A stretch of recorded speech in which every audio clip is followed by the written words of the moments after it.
Hey y'all, Teal Tori here, and today I am talking about cross contact, part 2.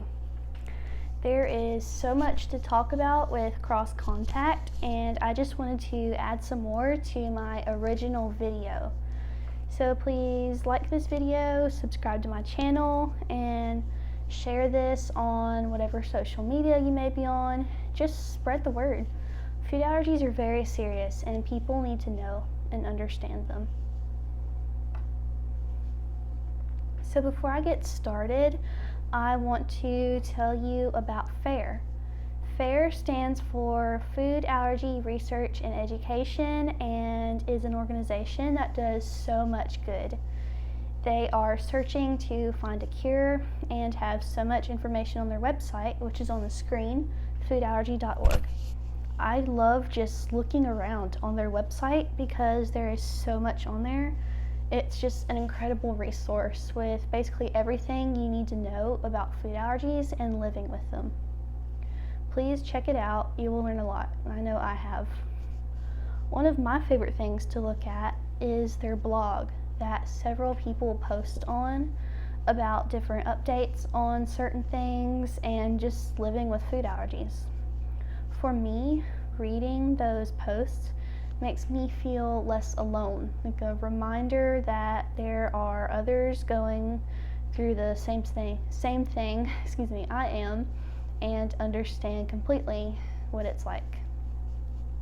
Because one of the hardest things about having food allergies for me is getting people to understand.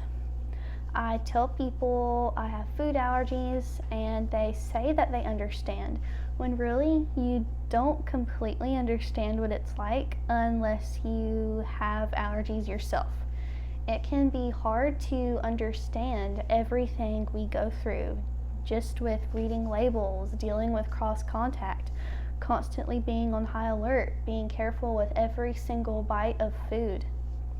The stress, the anxiety, especially after a severe reaction. The posts on the blog really do a great job of showing what it's like and educating others, like I'm doing right now with these videos. So anyway, going back to the topic for today, let's do a quick recap of what cross contact is. To sum it all up, cross contact is the transferring of allergens onto surfaces, and for those of us with severe allergies, can be deadly. So people with food allergies react to cross contact in different ways. Some only have to touch whatever it is they're allergic to, or somehow get it on their skin from cross contact, and they will break out in hives.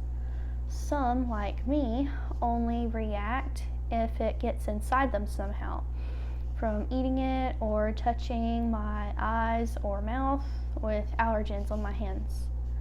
Some have airborne food allergies. This means that if the allergen is in the air and they breathe it in, they will start to react. But they don't react when the food is just sitting there. If the food is stirred up somehow, like if something is cooking and making allergens circulate through the air, this is what makes them react. Thankfully, not everyone with food allergies have airborne reactions. Mine are not airborne, and if I am around peanuts, I'm fine, although it always does make me nervous anyway. We've been driving down the road before, and we'll pass a farm or somewhere where people are boiling peanuts, and I can smell it, and it makes me nervous, and I feel like I'm starting to react, although I'm actually fine. It's just symptoms of anxiety. So with cross contact, we tend to just automatically think food, but there are some surprising things that can be exposed to allergens.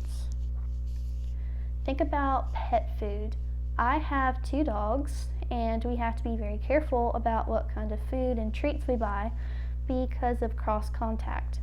Many brands of pet food have something with peanut butter or some other allergen, and sometimes all of their products are made in the same facility. And one of my dogs can't eat grain, so we only buy one kind of dog food that we know is safe for me and grain-free for him. So with any kind of pet food or animal feed, chickens, horses, whatever you may have, just always be careful, as you never know. Birdseed. I have never seen birdseed that has not come in contact with peanut. As far as I know, there is no safe birdseed. We do have a bird feeder in the yard, but it's hung over to the side over some bushes, and my dad keeps the seed in a separate plastic container in the carport, so I don't come in any contact with it. Beauty products. This might sound strange, but there are, I don't know how many beauty products that I can't use because of my peanut allergy. Any kind of shampoo, conditioner, body wash, I have to read labels on those too. Lotions, makeup, and even chapstick. The only makeup I use is a brand called Kiss Freely. All of their products are made free from the top 8 allergens and more, and they just use simple, harmless ingredients. I use their body butter and their chapstick too. I don't use regular chapstick anymore because there's a lot of it that isn't safe. Toys. When thinking about cross contact, toys might sound odd, but it's true. Play-Doh has weed in it.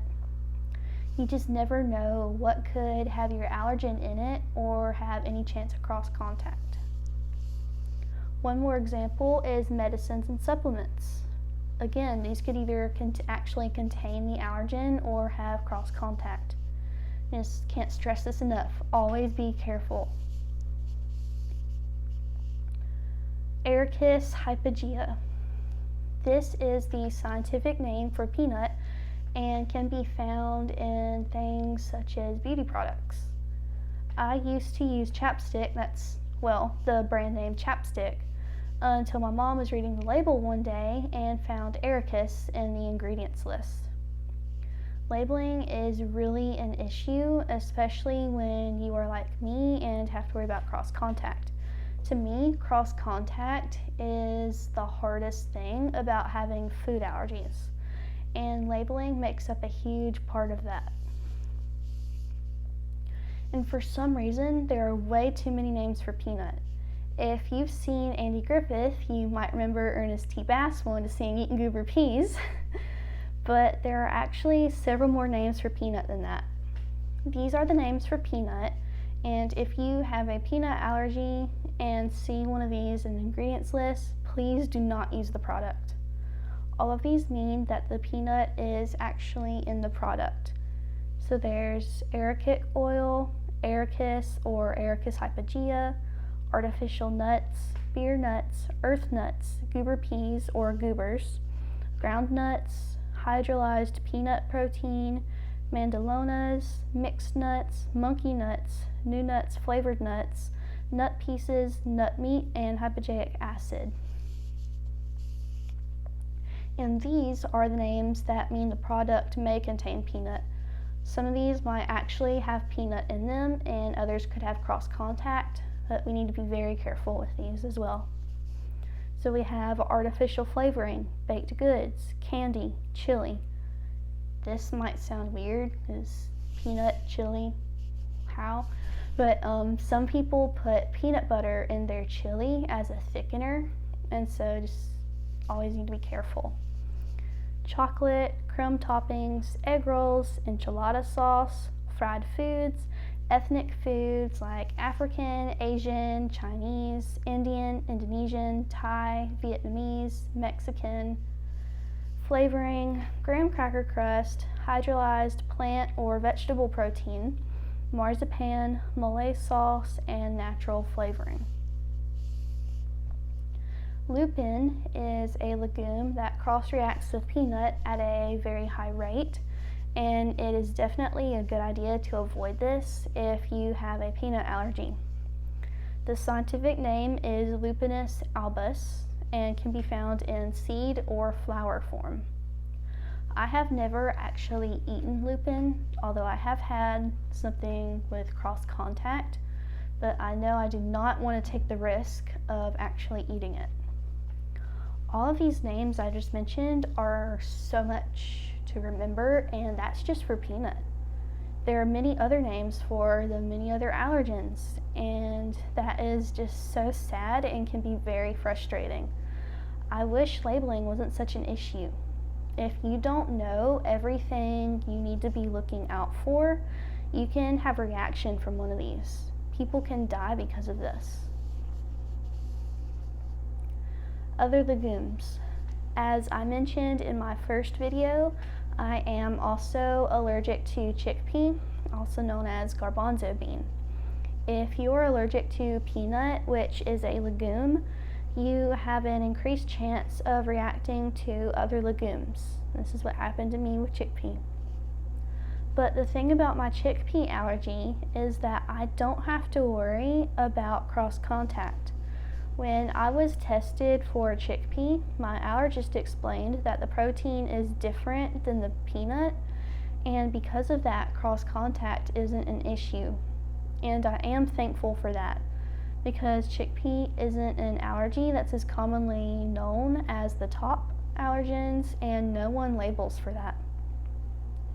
But because I'm gluten intolerant, I have to be very careful with gluten-free foods, because some have chickpea flour. When I get something gluten-free, like bread or something that says peanut-free on the label, I tend to read it several times just to make sure there's no chickpea. Not too many things have chickpea flour, but we have found some gluten-free things like frozen burrito, frozen pizza, and some cereal. So that's it for this video. Thanks so much for watching, and don't forget to like and subscribe. Spread the word about me and stay tuned for next week's video.